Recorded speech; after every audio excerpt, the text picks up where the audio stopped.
Hi, my name is John. I'm going to talk about my experience making the game called Hexarchy. And thank you to TactiCon for inviting me to give this talk. First, just a little about myself. I live in the Atlanta, Georgia area, and Hexarchy was the first game dev project that I actually worked on. And it started off as a solo project, as a side thing, but eventually it grew to a small team where we had 2 devs, an artist, and 2 composers working on the soundtrack. So what is Hexarchy? Hexarchy is a fast-paced historical 4X, so it's certainly inspired by the greats of the genre, such as the Civilization series, but it's actually quite a bit different. And one of the main ways it's different is that games take less than an hour. So it's designed that you can sit down, play an entire game, progress through the tech tree, have wars with other civilizations, and be done in less than an hour. You're supposed to make consequential decisions every single turn. So there's no clicking through turns. There's no just waiting for some sort of wonder to finish. And one of the ways we implemented that was we have a lot of your decisions made by playing cards. So basically, the cards you're presented with at the beginning of your turn is the decisions that you currently have available to you. And this applies to the empire management part of the game. Things like researching techs, building wonders, building improvements, building units. Those are all done through card playing mechanics. The movement of units around the map is not done through cards, so we don't have like a move unit card. You actually still just click on a unit and move them to where you want to go. Same with attacks and fortifying certain positions, building cities. That behaves in a more traditional way. So a little bit more about how the gameplay works. When your turn starts, you draw cards from your deck, and every card has a cost in the top left, and usually that cost is a hammer cost, and hammer is your civilization's production, similar to the Civ games. As you grow your economy, you'll get more hammers at the start of your turn. So every single turn, your hammers replenish. But things like mines and lumber mills will increase the number of hammers you get that turn. You can see in the video loop to the right, you can see the hammer costs on the cards. But you also see that some of the cards have a second cost next to it. And this turns out to be really important to the game design. Certain things will cost special resources that you can play instead of hammers. So the swordsman unit costs 5 hammers, but you can also play it by spending 1 iron. And iron is a resource that you can get from building improvements on the map. So if you have an iron node on your map, you can put a mine on it, and then you'll get iron. You'll get 1 iron every turn, and you can use that to build a unit like a swordsman instead of spending hammers. So you don't have to build your economy up as much to get things that suit your special resources that you have access to. Also, you can trade the resources with your rivals. There's a global marketplace where you can sell resources, and then resources that other civilizations have sold are available for you to buy. And the maps are very random. Some maps will have a lot of iron, some maps will have a lot of horses, some maps may have none of a certain resource. And it really rewards exploration and rewards trading. And the deck building part of the game is you play technology cards and civic cards, which add additional cards to your deck. So if you play the woodworking card, for example, that will add the lumber mill along with other cards to your deck. And civic cards are a little different. They behave like tech cards in that they add cards to your deck, but they're binned by certain types. There's government civics, there's economic civics. You can only have 1 of each type active at a time. So if you change to a different government civic, you lose the cards from the existing civic that you had adopted. And some of the other types of cards, there's promotions that customize your units, make them stronger. And there's abilities that you can use to get an edge in combat. And there's abilities that are related to economic things. All right, so why? Why did we make Hexarchy? So for starters, I'm a huge lover of the Civilization franchise, but particularly Civ 4 is my favorite one. I think you'll see, if you play Hexarchy, you'll see a lot of inspiration from Civ 4 throughout the game. It was always the one that hooked me the most. I played the ones all the way back, to Civ 1 a long time ago. And even we used to play CivNet multiplayer with a family, that'll lead to my next thing about multiplayer. But yes, Civ 4 was always my favorite Civ, particularly Beyond the Sword. So Hexarchy's got unit stacks. I know the series has moved on from unit stacks, but it's got unit stacks, splash damage. There's a lot of inspiration there from that game. So one thing that, this isn't just for Civ 4, but all the Civ games, I feel like I've always had an issue with multiplayer pacing. So part of that is just the raw duration of the game, where, if you're going to play an 8-hour game, you got to get whoever you're playing with to sit down with you for 8 hours. In terms of if it's random people online, usually that would have to be in one sitting unless you're part of a community. But also just in terms of on a turn-to-turn basis, the pacing is very inconsistent, which is totally fine in single player. Like sometimes you'll just be clicking through turns while you're waiting for stuff to build, and other times you'll be at war with your neighbor and you're taking 3 to 5 minutes per turn, making sure you do the exact right thing with every one of your units. And if you're playing with other people and they're not in the same situation as you, then the pacing is all off, where one person wants to click through turns and the other person needs to take their time and really think about what they're doing. So we always encountered this when I tried to play it with friends and family. So the initial inspiration for Hexarchy was, let's make a historical 4X that's just built from the ground up for multiplayer to work really well. And so that would involve simultaneous turns, which I know the Civ games have, but the way they work in Hexarchy, it's actually a we go system. So there's no advantage to moving your guy earlier than the other player during your turn. The pacing is much more consistent. Like I was talking about earlier, you draw your cards at the beginning of your turn, and those are your current empire building choices, right? You're not having to dig through a whole bunch of menu systems, and the unit count is very limited. Well, there's no cap on the number of units you can have, because of the duration of the game and other limiting factors. You usually don't actually have that many units to move. So the amount of time you take per turn is much more predictable than it would be in a Civilization game. And this comes into play for competitive multiplayer. We have a turn timer, and it's actually a little bit dynamic, where it adjusts based on if you're drawing extra cards or how many hammers you have to play. But everybody's got the same timer, so everybody has the same amount of time to take the turn. And while you might hit the turn timer if it's on, generally it's usually because you took a while to make your decisions, not because you didn't have enough time to actually do what you wanted to do during your turn. And yeah, like I was talking about, the cards and deck building are an essential part of how we streamline many of the game systems into one gameplay mechanic. So, all the things you build, all the things you research, changing civics, it's all through playing cards, which works well it works particularly well for multiplayer. That was the inspiration for it.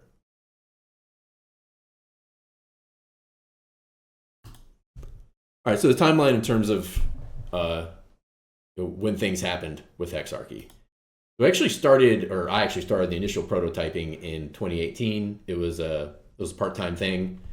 Followed a lot of tutorials. It was first time making a game. I had to learn Unity. It's a Unity game. So that was a slow process. And by early 2022, I actually had a functional game. We played it a lot multiplayer with friends and family. I played it a lot single player myself, and so did a lot of other people that I know. We'd actually done some public things by then, where we'd put it out there for everybody to play and give feedback on it.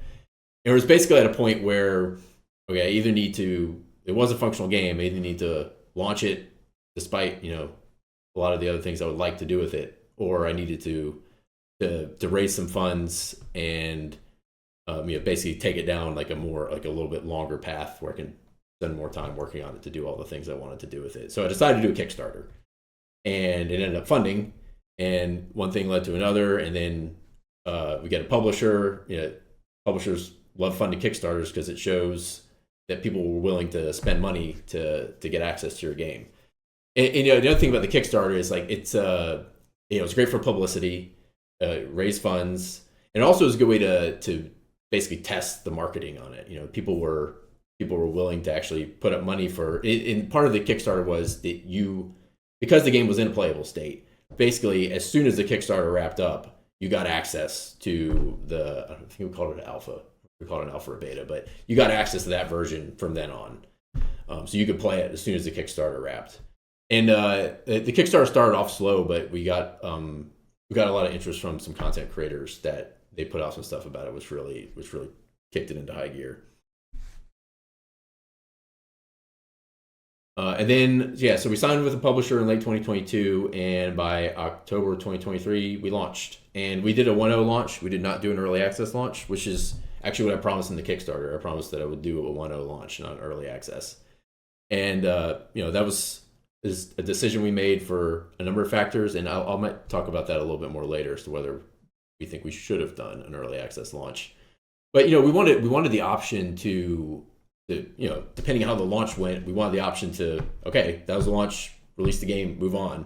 Whereas if it was early access, they'd be obligated to, take it to a version 1.0 from this partially completed version that we put out at first.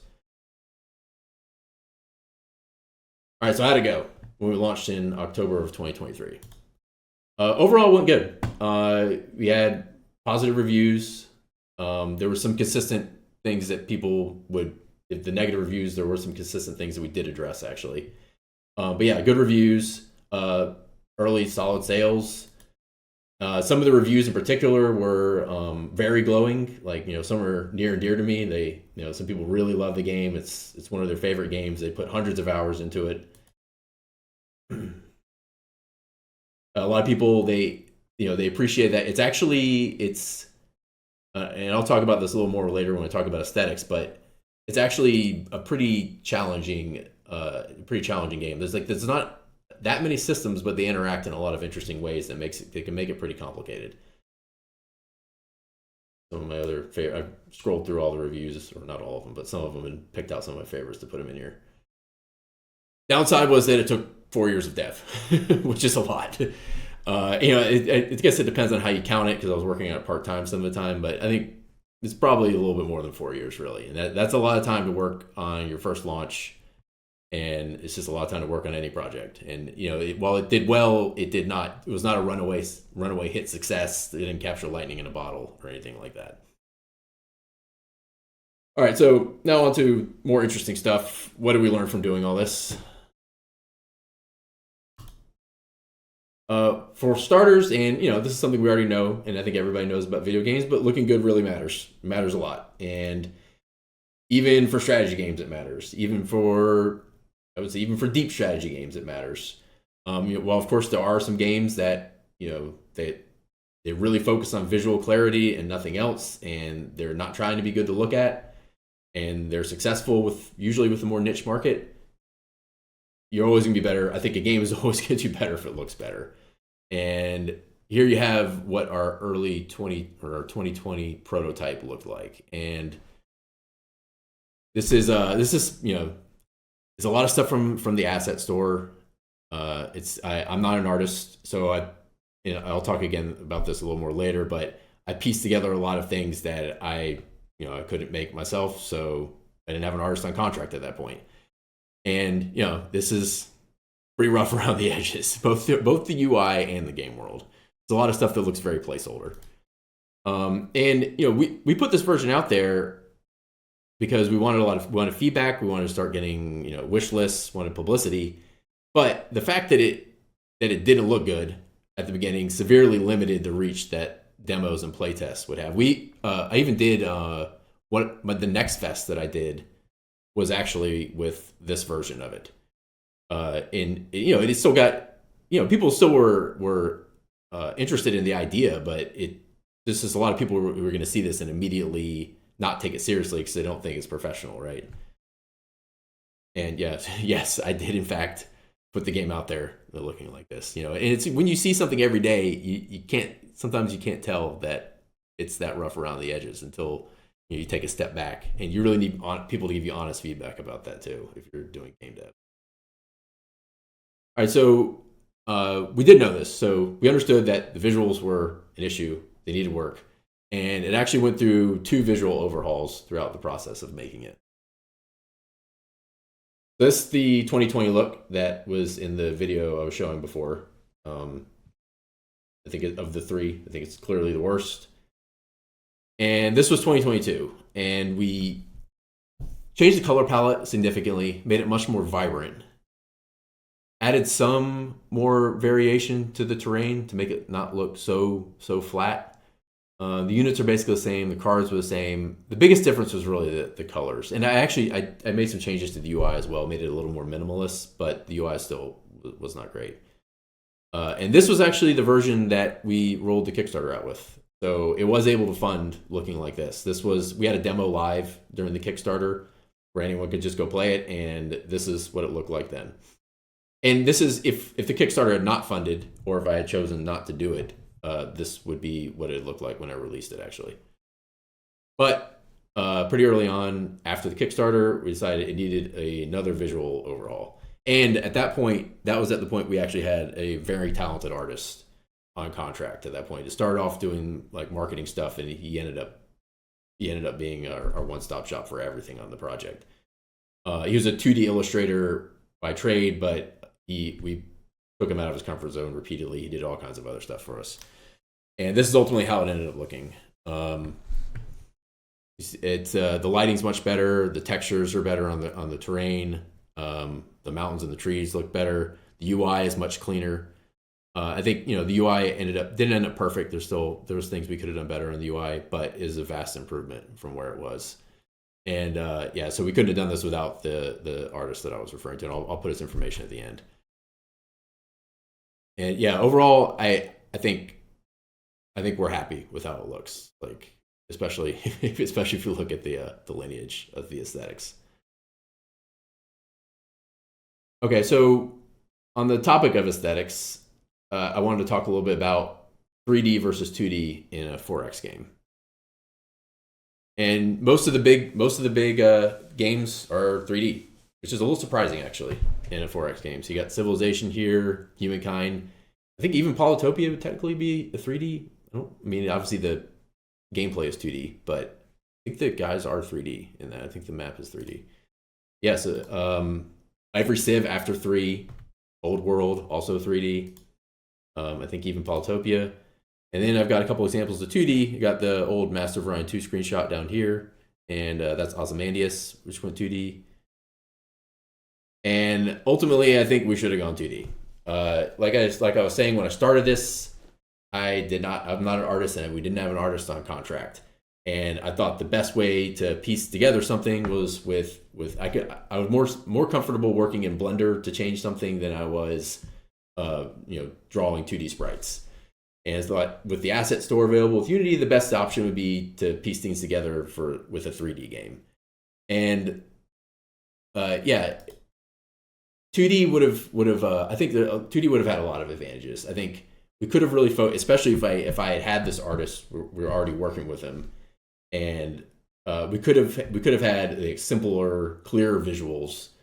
Also, I think 2D games they give I would call it like a positive indie vibe, where people will see a game and they know it's not a AAA game. Like when you see a 3D game with very high end graphics, people think AAA, and you have different types of expectations related to it. You're not expecting like a super innovative solo dev type project like you might from a 2D game.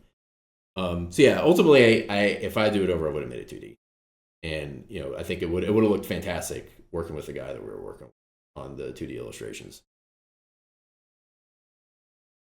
And making a game pleasing to the eye when it's 2D, I believe, is easier with limited resources. Yeah, we ended up with a great artist, which if we'd had that from the get-go, we would have made different decisions. All right, so a little bit more about aesthetics. One of the conflicts you're always working with is, you want to make it look accessible, or do you want to make it look deep? And I got a screenshot here that's Terra Nil, and this is Shadow Empire. And very different. They're gonna appeal to different audiences. Not that Terra Nil is a 4X game, but and ultimately, I really wanted Hexarchy to draw in an audience and look accessible, like draw in a more mainstream audience, but have a lot of depth to it. It's just not an unusual plan for a game. And but I didn't want to draw people in with a mobile game look. I didn't want to make it look that accessible, because you have to know our audience here, and it's Steam strategy game players, and they don't want a game that looks like Clash of Clans usually, especially the strategy game players. So which are not casual generally. So this is what we ended up with. This is what the map looked like. I think the color palette, while while pretty colorful, I don't think it gives off the mobile game vibe that some other games do. And the same with the card art. We wanted them to look, we didn't want to look cartoony, but it also wasn't supposed to look like gritty or realistic. I think ultimately it worked out well. I'm pretty happy with how the aesthetic turned out. And again, this was largely thanks to some heroic efforts by one artist. Okay, so now I'll talk a little bit about what Steam strategy players actually want. And this is something that we learned throughout the process here. Or rather, it's really more about what they don't want. And one thing that Steam strategy game players are not particularly interested in a multiplayer focused game. And like I said at the beginning, multiplayer was a major part of the inspiration for this project. And for some reason, no matter what we did after that, it was a lot of people interpreted it that way, regardless of a lot of efforts we took to really emphasize single player. So people were like, oh, well, StarCraft was a multiplayer focused, very popular strategy game, but that was like 30 years ago, and it wasn't on Steam. The market's changed. Also, I wouldn't actually say that StarCraft or StarCraft 2, for that matter, is multiplayer focused. I think people from Blizzard have even said that most of the players they play the single player campaign, and that's about it. They're not actually interested in. They might watch videos of people playing multiplayer competitively, but they're really not that interested in the competitive multiplayer scene. Now, there's definitely a die-hard hardcore player base that loves the competitive angle, but I think that can't really exist unless you build a large successful game with a large player base that's built around the single player first, especially in the market for Steam strategy games right now. I think you'd be pretty hard pressed to find a either multiplayer only or clearly multiplayer focused strategy game recently. They're pretty few and far between. And so early on in our playtests, fortunately, we did a lot of surveys. When people quit, we'd ask them to fill out a survey. And pretty consistently, we learned that single player is the main thing people wanted. So this was the option. You could select multiple ones. So if you were interested in multiple game modes, you could pick all of them. So almost everybody was at least interested in doing some single player, which is not surprising. But especially considering it's a game that was giving off the impression that it was multiplayer focused, less than half of the people said they were interested in playing multiplayer. The one answer that was over 50% was co-op, and co-op was going to be a nice to have. Actually, it was a Kickstarter stretch goal, so we were going to do co-op at some point, but we were never planning on doing it by launch. And so competitive multiplayer is it's almost the lowest. The team competitive multiplayer is a little bit lower. No, actually, no. Free for all competitive was 45.5. But either way, they're all below 50%, and I think a lot of these people too. A lot of people think they like the idea of playing a competitive multiplayer cutthroat game like this, and then after jumping into the fray, they realize they'd rather just play against bots and chill a little bit more. All right, so what we learned from this is we needed to prioritize single player. So despite a heavy part of the inspiration being multiplayer gameplay, we really need to focus on adding more things to do playing single player. And to that end, so I got a screenshot of the main menu screen here for some of the modes. You got your normal skirmish mode with customizable settings. You can change things about the map, change things about how the bots behave. Then we added pretty early on. We added a daily challenge, which we had a really good response to. Basically, the daily challenge is everybody gets the same map, and you have a list of 1 to 3 objectives that you need to accomplish on that map. Something like building 2 wonders or getting to 10 population, and you try to do it in as few turns as possible. And then there's a leaderboard that for every player that day in terms of how many turns they did it in. And we also added a weekly campaign, and that's I'll talk a little more about that in a second. This is the screenshot of the leaderboard for the daily challenge, and this was a pretty. There's some fairly early playtests. We had this in there, and people really enjoyed doing it. They would come on to do it every single day, and that because it was obviously very fun for people. We like, well, if we're trying to make longer gameplay sessions out of a short duration game like Hexarchy, well, why don't we just chain multiple challenges together into a campaign? And that's the weekly campaign, and also another mode that I'll talk about in a second. So basically, for the campaign games, you start off with a pretty short level where it's like a short challenge, and then the points you earn at that level you can use to buy really powerful cards we call campaign cards that are single use, and you can use them on the subsequent levels.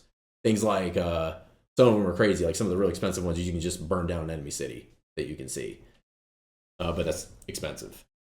And my personal favorite is the Hegemon mode that was added the last year of development. Again, we're like pretty much we didn't spend that much time building out the multiplayer. The multiplayer always worked, like from the Kickstarter days.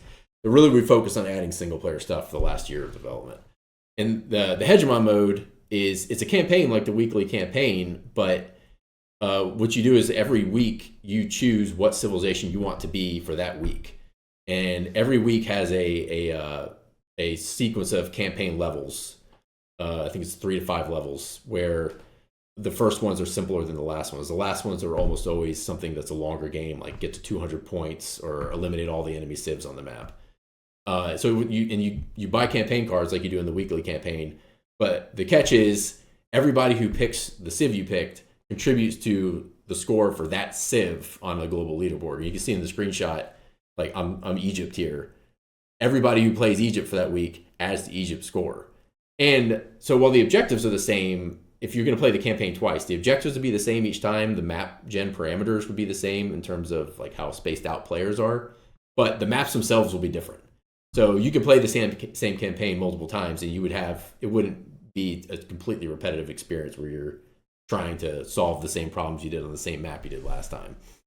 And this went really well. Like people do it every week. People, I think a lot. I haven't checked the stats recently, but I think a significant portion of the players that log on to participate in the Hegemon. I think I would call it massively single player. So you are competing with other players. You have other players on your team, but you're playing a single player game. I think the most challenging thing about marketing Hegemon is just it's kind of tricky to explain how it is, what it actually is. It's like we have a big pop up when you select your civ, and I think it does a pretty good job, but I think some people are still confused about what it actually means. Okay, so multiplayer focus. Yeah, somehow, despite all this, despite us doing a lot of work to build out the single player game, it feels like that somehow being multiplayer focused is Hexarchy's original sin, and that translated into some of the reviews that we got, some of the feedback we got when the game launched. You see a review talking about it being multiplayer focused. Someone asking a question about like it technically supports single player when like basically we knew most people really just wanted it for single player. Clearly meant to be a PvP game. So it's a little bit of I have some thoughts on why people still have that perception, but it is still a little bit of a mystery to me. All right, so problem. So if you're going to be perceived as a multiplayer focused game, why is that a problem? And that largely boils down to players not liking losing. If you're playing a team-based or a 1v1 game, the best you can do in terms of the players' enjoyment is to have them winning 50% of their games. Have them in an evenly matched game every single time, where if it was just random, they'd have a 50-50 chance of winning. And, people play these grand strategy 4X games largely to feel like they're, a genius leader for their civilization. And, it's kind of like breaks the illusion when like you just get whooped by another player, and it reminds you that you actually suck at the game. So I think that, I think it's particularly, I don't think it's, I think it's worse for 4X games like that, the competitive multiplayer being not as appealing for 4X games, historical especially, because of that, because they want to feel like they're a great leader. And if you just get whooped, you don't feel like you're a great leader. And of course, free-for-all is even worse than a team game or a 1v1 game. If you have 8 players in a game or 10, if everybody was equally skilled, you might have a 10% chance of winning, which is just even worse than the team game. So we did know this was an issue, and we had some solutions that I think did make it better. So one is to make a top 3 finish feel like a win. So basically, you get a gold, silver, bronze crown at the end of the game. Well, if there's only 5 players, they just do gold and silver. But you basically like this. It's an accomplishment to finish towards the top, like even in the top half. Also, part of what we were thinking is like, well, okay, so while winning 10% of your games might seem weird for a 4X game, like Battle Royale FPS games, people play those all the time, and they lose almost every single game, especially if they're playing with all humans. So like, well, why couldn't there be a Battle Royale game that's a 4X strategy game, right? Where you just you don't expect to win all your games. You just you get killed, someone kills you on turn 5, and you just requeue and play again. The part of the problem with that is that there's no built-in audience for that, as far as I'm aware. There's no 4X or even strategy game that's really like a Battle Royale type game where you're with a bunch of other players and your chances of winning are not high. And especially with being a small indie team, limited resources on marketing and things like that, making a new audience is really hard. You really need to tap into something that already exists to a bunch of people who already know they want your game, not convince them that they never played this type of game, but they would like it if they tried it. So, I mean, in some of the appeal might actually have been to people who are into like hardcore Battle Royale type FPS games who really like the competitive multiplayer angle. They usually do it in action games. Maybe they try a strategy game that has a similar appeal. All right, so next thing we'll talk about is time. And since it is a short game, the 1-hour games, part of the hook for it is that Hexarchy values your time. And of course, the question is, do Steam gamers actually value their time that much? And does the Steam algorithm value your time in the sense that a game that takes less of your hours in the game is better? And of course, the Steam algorithm actually rewards you spending way more time in your game. So evidence suggests that Steam gamers do not necessarily value their time while they're playing a game. They really want, especially strategy gamers, they want a game that they can get lost in, not a game that gives them a short session and an easy way to get out after 30 minutes or an hour. And again, with the Steam algorithm, the Valve has said that one of the factors they use in terms of promoting your game is how much time do people spend in it. So if you have a lot of your players that are they're logging on, they're doing the daily challenge, or they're doing one multiplayer game, and then they're done. Okay, well that's not going to be rewarded the same way as a game that brings people in for like a 5-hour marathon session. And so part of the another discussion that leads to is, okay, so if you want more people to load your game, why do people, when they're going through their game library, why do people choose a Civ game and load that? And the way I think about it, there's really 2 main reasons. If you're deciding what to play tonight, you would load Civ. And I guess this assumes that like this is just not the game you load every single time you play a game. And one is the excitement of a new game, the unexplored map, the first 20 or 30 turns where you're exploring the map, you're finding new things, you're meeting new civs, you're really like going through the early tech tree pretty fast, setting up your stuff for the late game. That's a different appeal, I think, than picking up a game that you'd already started where you left off. Because the way Civ works, with one more turn, you if you have to quit, there's always gonna be something that you really wanted to do next, and you didn't quite get to do it before you had to quit, or so that thing that you didn't get to do, but it's coming up. That's the thing that's gonna really encourage you to load it as soon as you can the next time you're looking at your Steam library.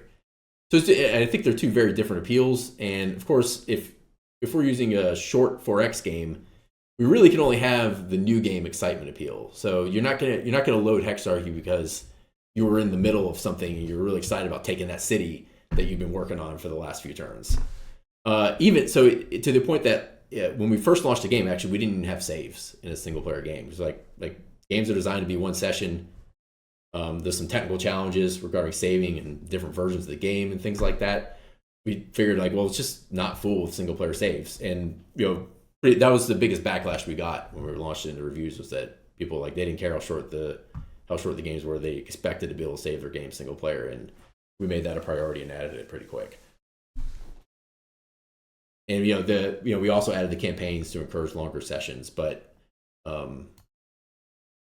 it's still a break where you have basically like, you finish the level, it's an opportunity to quit. Basically. You're not stuck in the loop going next turn. And just comparing the 4X games, I know they're very different, but the long form, long game duration games have way more active players. And Polytopia is a fantastic game, but it's a shorter duration game. People probably aren't going to play it for 5 hours at a time, or fewer people will. All right, so part related to this is something called flow state, which I think is great to talk about in the context of 4X games.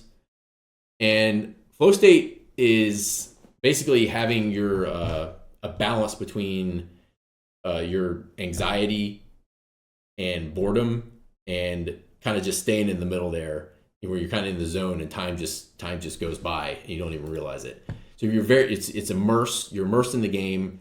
You're focused, but you're not so, the activity level is not so intense that like you tire out. There'd be bursts of activity along the way, but you get breaks in the way, you get breaks as well. And also you just bursts of like positivity, and there's some negativity on the way as well. And it kind of ebbs and flows, and you just get immersed in the game and time just flies by.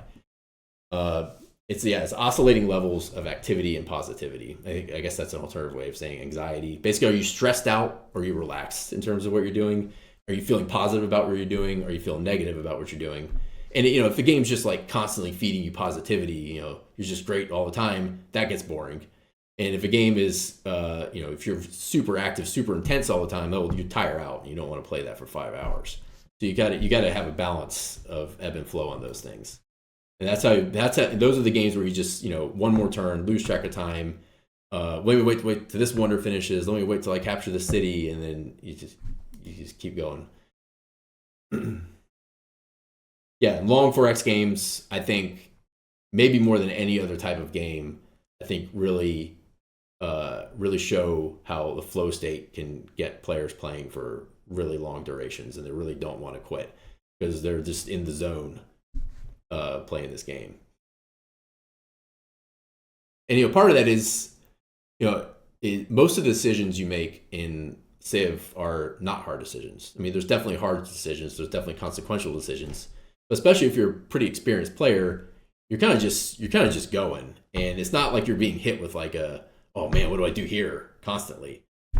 So it's more relaxing. So we actually tested this with there's a company called Brainamics, and we actually hooked a few people up to a cap that measured their brainwaves and tried to track activity level and positivity level, and just to see if we were really hitting that flow state with the game, and also just to see if they were getting frustrated or confused by parts of the tutorial or the UI. And this was really interesting. Like, this is an actual graph from a subject that was playing the game, and you can see during the tutorial it was pretty neutral.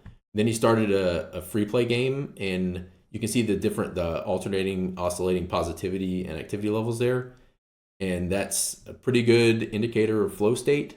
And then he got frustrated by something. I think he was having an issue with something in the UI. He may have also gotten attacked by an enemy, and then it went kind of negative there, and it wasn't that pretty graph that it was.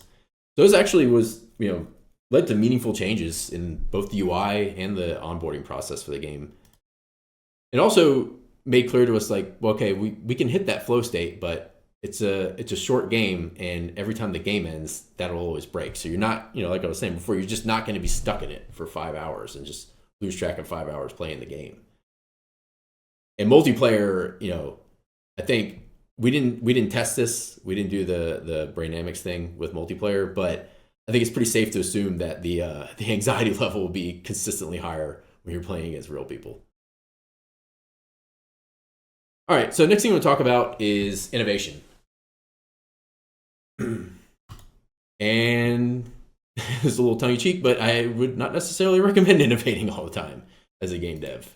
It's not a like little. I'm not, and I'm talking about like this is a new type of game type thing. Is not a reliable path to a successful game, and that's why like when AAA studios spend a ton of money on a game, it tends to be something they know people want.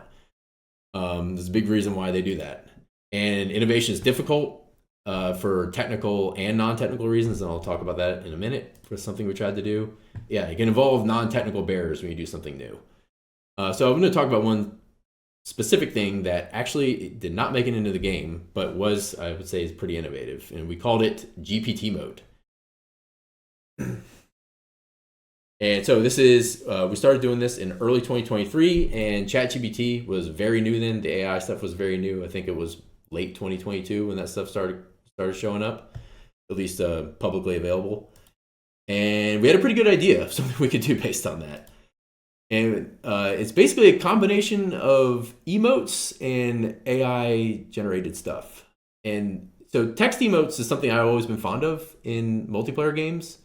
Like here I got Hearthstone, where you make a mistake and you say mistakes were made. You don't have to type out something like oops or something custom. And you got Rocket League over here in the other corner with a whole bunch of what saves and nice shots and wows and no problems. So I really like that. It's a way to convey a simple, punchy idea. Doesn't remove toxicity from it. It's evidenced by the Rocket League stuff, but I would say it reduces the toxicity in a multiplayer player base. And also, as a parent, for parental concerns, not having freeform text is preferable. So what we decided to do is we're going to have in multiplayer games, you can have a chat box where you can type in whatever you want. So here I got GG, learn to play noobs. The player writes that. That gets sent to ChatGPT, and with a prompt that is specific to the historical figure you're playing as. So if you're playing as Queen Elizabeth, the prompt to ChatGPT is different than if you're playing as Julius Caesar. And then ChatGPT spits out some text that basically it turns that into something hypothetical the leader might have actually said. This is obviously a lot of creative liberty here, and then we'll use text to speech to actually have the leader say it. So GG L2P noobs turns into victory, learn to fight like true warriors, unworthy opponents. And it's pretty entertaining and pretty funny in practice. So here's a video that I have of it in one of our demos. And it was never fully fleshed out. There was a lot of things we wanted to do to improve it. A lot of the prompts need to be better. But this was the demo we had of it. So here you can say he's typing China, let's attack France together. Glorious China, join me in a campaign against Gaul. Julius Caesar says that instead of what you typed. And this is the example that I had in the slide. GG L2P noobs. And Montezuma says, victory, learn to fight like true warriors, unworthy opponents. My position at commencement was foul. I think the person playing Elizabeth said her start was bad, or my start sucked, or something like that, and that's what she said. Fortune smiled upon you this day. Ramsey's probably said you got lucky, or something like that. It turned it into that. I got a couple more examples here, but you probably get the point. Here, Sir Montezuma says, howdy, y'all. You can put whatever you want in here. Warriors of my tribe. Hail, good sir. What news doth thou carry? My loyal subject, what dost thou wish to convey to thy king? My mounted archers approach your gates. Pray, hush thy clamorous tongues, dear boys.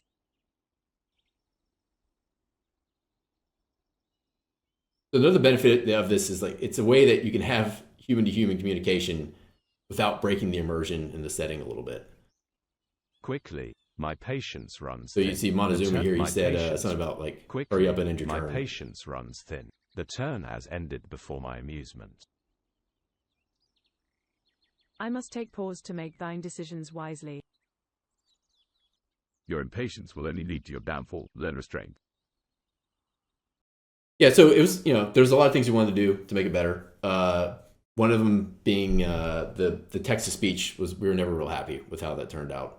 And if we were to actually do this again, I think there's way more options now on that. But we did use it in multiplayer games, and it was entertaining and it was enjoyable. Slideshow. Okay, here we go. Yeah, okay. So we had this in a demo, and we wanted to circulate it around some, and the publisher had some good concerns about it being in there.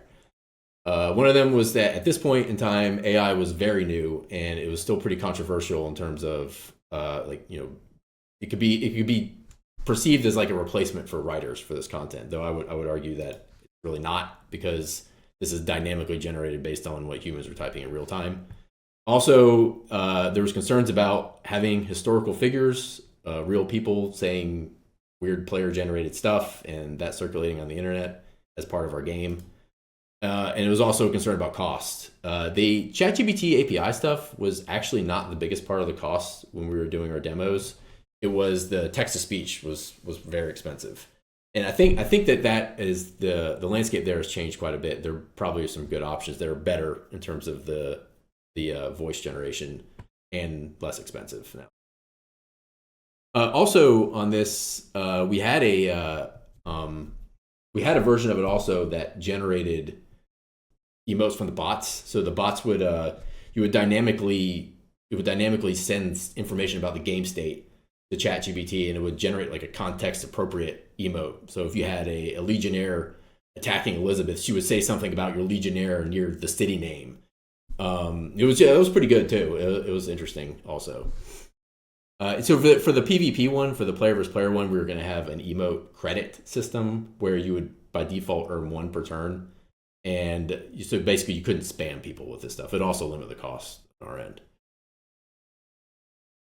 So we had a lot of good discussion about this internally with the publisher. There was a lot of good points back and forth as to whether or not we should do this and how. But ultimately, the summer of 2023 was when all the stuff with AI-generated content and Valve happened, and people were saying, like one developer in particular said his game was removed from Steam because it had AI-generated content.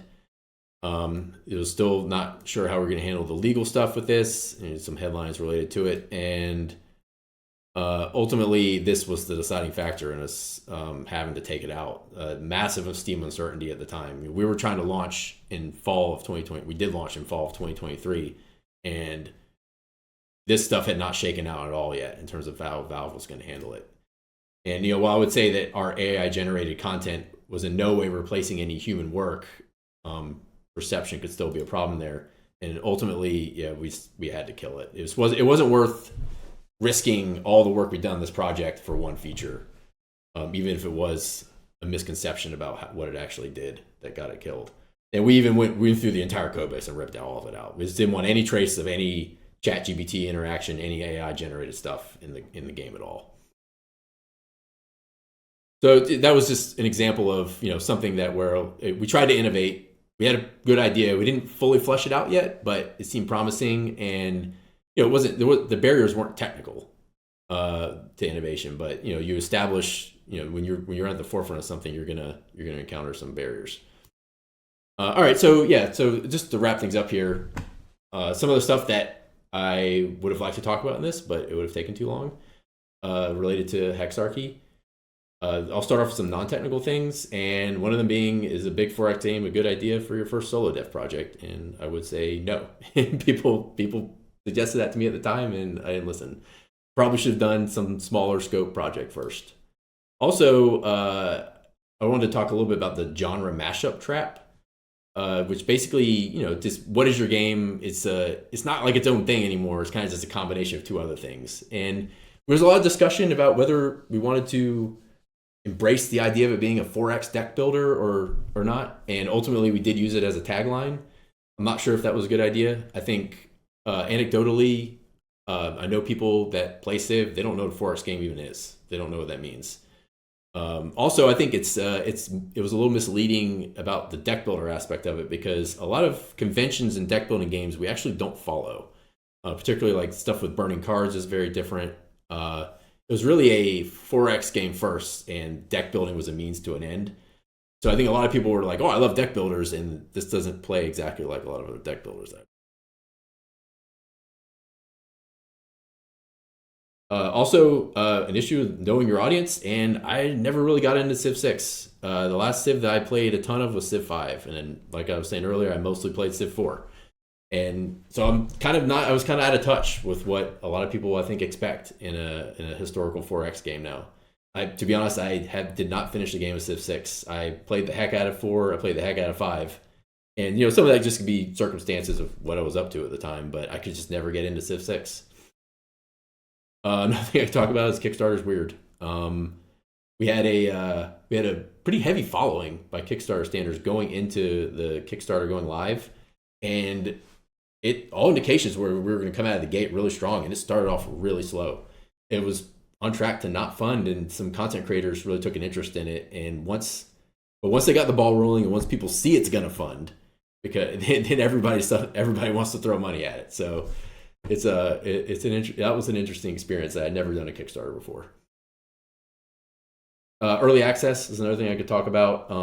Like I said, we decided not to do it. I think in hindsight, I would have done early access because you basically get 2 launches on Steam. That's the bottom line. You get the one for the early access launch, and you get the 1.0 launch. And if I was going to end up working on it for another year anyways, which I did, I worked on it pretty much full time for another year after launch, adding things. Doing like the Kickstarter stretch goals, I probably should have just made what I ended up with at that point a 1.0 launch and have made the first one an early access launch. So a few technical things I could talk about. Would I use Unity again? And the answer to that is probably not. I don't really not a hater of Unity or anything like that. I think that a lot of things with like the asset store are kind of a trap. You're probably better off not using them. It makes you think you can make the project have a scope that maybe you shouldn't have without having like a great artist on board. And I think there's a lot of good options right now. Like I'd probably, like I was saying before, I'd probably go 2D. I'd probably use Godot if I was doing it again. I've experimented with Godot, or I've worked on some things with it since. So I used a entity component system framework called Entitas, which was a really good experience. It's not the Unity ECS one, the built-in one, which has a lot of performance benefits with multi-threading. It's more of just a way to structure your game logic. And that was actually a really good experience. It was, it's kind of a less is more thing. Like it's not actually doing that much stuff. It just forces you to build things in a way that scales really well. In China, we had some network connectivity issues that were pretty interesting. We had to do some kind of bizarre tweaks to get things to work. Also, one thing I could talk a lot about is making a strategy game AI, or at least a historical 4X strategy game AI, is very difficult. The AI went through a lot of different iterations. It still is not where I would like it to be. And I think what players actually want in a strategy game AI is they want one that it doesn't cheat, it seems smart, but they usually beat it regardless of their skill level. It's just a tricky thing to do because I think pretty much all 4X strategy games have the AI cheat, which Hexarchy does to some extent at certain difficulties. I think ideally you would have the AI always just not be as good as the human player. Well, it depends on how they're selecting their difficulty, if they want the hardest thing. But I think that the player probably wants to beat the AI 3/4 of the time to really make them want to play again. You want the AI's decisions to always seem rational, but you also want it to not play perfectly because then they'll beat the player. One thing that I've actually started investigating some is using some reinforcement learning tools to feed in real player actions and generate a new AI based on that. So I've actually been there's an option in the game right now you can turn on to send telemetry data about what you're doing in the game. And the one thing I'd like to do is I've experimented with reinforcement learning tools a little bit, but it's just to dig deeper into that and try to see if I can make multiple AIs, based on the skill of the players that I use to train it. So we do collect that for the multiplayer games by default, and you can turn it on for the single player games in the settings. All right, so what's next for me and for Main Tank Software? So we've been working on some game dev tools recently. One of them is called BugQuest, and it's a lightweight game error tracking library that you can integrate into games. It's got for most devs right now, it'll be completely free. It's very non-intrusive, and I use it in Hexarchy. It's really good. Another thing that we've been working on is called GamerTake, and that's a website that has AI Steam review summaries. So it goes through the most popular games right now, and it generates a summary of the Steam reviews that people have left. So the real user reviews, not like journalism reviews, but like the real Steam user reviews. It aggregates them into a summary and like highlights key things that that are in common, like key positive things for this game, like key negative things like user interface or performance or things like that. So that's gamertake.com if you want to check that out. Also, I'm still working at Hexarchy. I had an update in the last few months where I added an actual alternative rule set for some of the things. I call it experimental mode. It actually changes some of the deck building mechanics for how you burn, for what you get for burning a card, for destroying it. I actually enjoy playing it that way personally more, but I think it's not sure if we actually want to roll that out as the main thing, because not sure if it's better for multiplayer yet. Also, I'd love to add more civs. We have some work done on that. We have plans. You got Prussia, not Persia, and Japan. Those are the two that we're planning on adding. And also we have many other game ideas that we would love to do. And it's like any game developer. There's always 1,000 ideas of games that you'd like to create. Just to wrap things up, thank you to first and foremost friends and family, for patience in dealing with us making this, and lots of hours play testing. Also, that goes for the community. We have a great community on Discord. They're really helpful to new players. They're great. They have really thoughtful feedback. They were really impactful in the development of the game the entire time, and it's still going strong if you want to get on there and interact with some people who love the game. The artist I mentioned, Tom Vanderlinden, can't recommend that guy enough. He's a 2D illustrator by trade, but I can say he's very talented in many facets. And the two composers who worked on the soundtrack. The soundtrack turned out great. We've received a lot of compliments on it. Thank Yogscast Games for the publisher. They were great to work with. And of course, thank you TactiCon for inviting me to do this talk. All right, thank you everybody.